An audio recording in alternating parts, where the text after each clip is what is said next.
안녕하세요. 한국 부동산 시장에 정말 큰 변화가 하나 있었죠. 바로 외국인들의 부동산 구매에 대한 새로운 규칙이 생겼기 때문인데요.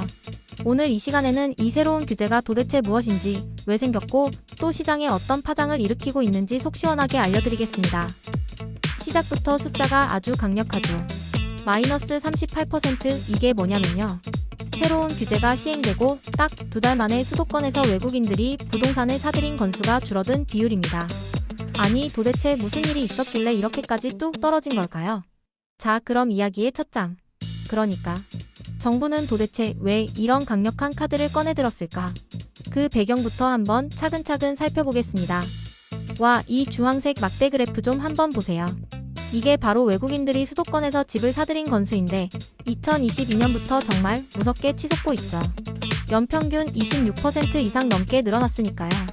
더 이상 그냥 지켜볼 수 없는 수준이 된 겁니다.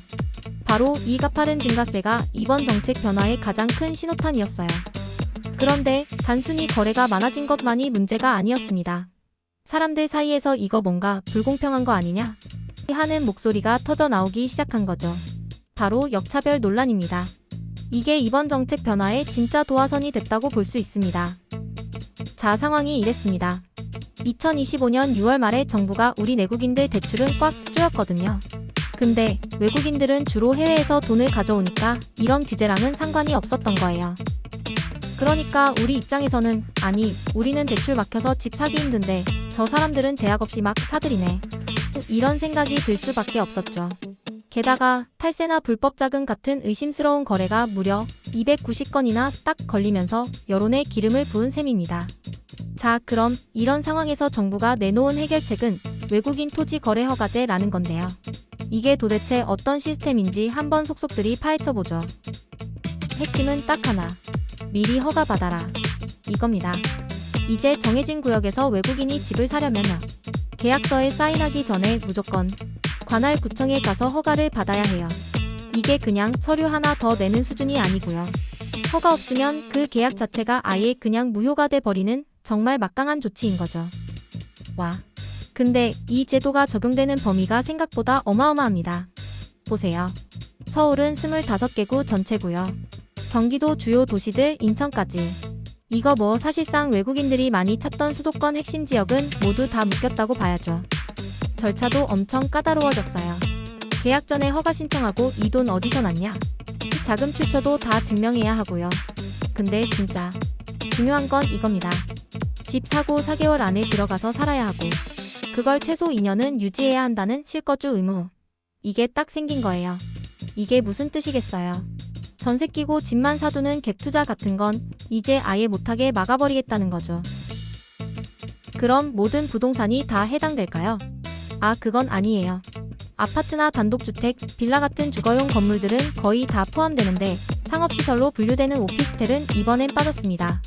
그리고 이 제도는 일단 1년 동안 시행해보고 나중에 연장할지 말지 결정한다고 하네요. 자, 그래서 가장 중요한 질문이죠. 이렇게까지 강력하게 규제를 했는데 과연 효과가 있었을까요? 첫 2달 동안의 성적표 지금 바로 공개합니다. 다시 등장한 숫자. 마이너스 38%. 이게 바로 규제 시행 딱 2달 만에 수도권 전체에서 외국인 주택 거래가 줄어든 수치입니다. 확실히 전체적으로는 거래가 꽁꽁 얼어붙었다고 볼 수 있겠죠. 근데 여기서부터가 정말 재밌습니다. 이 화면 좀 보세요. 규제 심장부라고 할 수 있는 서울만 딱 떼서 보니까 감소율이 13%밖에 안 돼요. 수도권 전체 평균이 38%였는데 말이죠. 왜 이런 차이가 나는 걸까요? 이게 생각보다 이야기가 단순하지 않다는 증거입니다. 여기에 국적을 대입해보면 그림이 더 복잡해져요. 중국인 구매는 28.3% 줄어든 반면 미국인 구매는 무려 55.5%로 반토막 이상이 사라졌습니다. 똑같은 규제인데 왜 이럴까요? 아마도 실거주 목적으로 집을 사려던 교포나 미국 분들한테 이 복잡한 절차나 실거주 의무가 훨씬 더 큰 부담으로 다가왔을 가능성이 있는 거죠. 이렇게 숫자로 보면 효과가 확실한데도 전문가들 사이에서는 이게 과연 최선이었을까 하는 논쟁이 아주 뜨겁습니다. 한 전문가분은 이런 아주 날카로운 지적을 하세요. 아니, 전체 주택 중에 외국인이 가진 건 0.52%밖에 안 되는데 이렇게까지 넓게 규제하는 건 좀 과한 거 아니냐. 진짜 문제가 되는 강남이나 용산 등 딱 집어서 했어야 한다, 이런 주장인 거죠. 바로 이 지점이 논쟁의 핵심입니다. 이번 정책이 정말로 투기 세력만 정교하게 딱 잘라내는 메스 같은 역할을 한 걸까요? 아니면 그냥 시장 전체를 쿵 하고 내리치는 망치에 더 가까웠을까요? 결국 우리는 이 질문 앞에 서게 됩니다.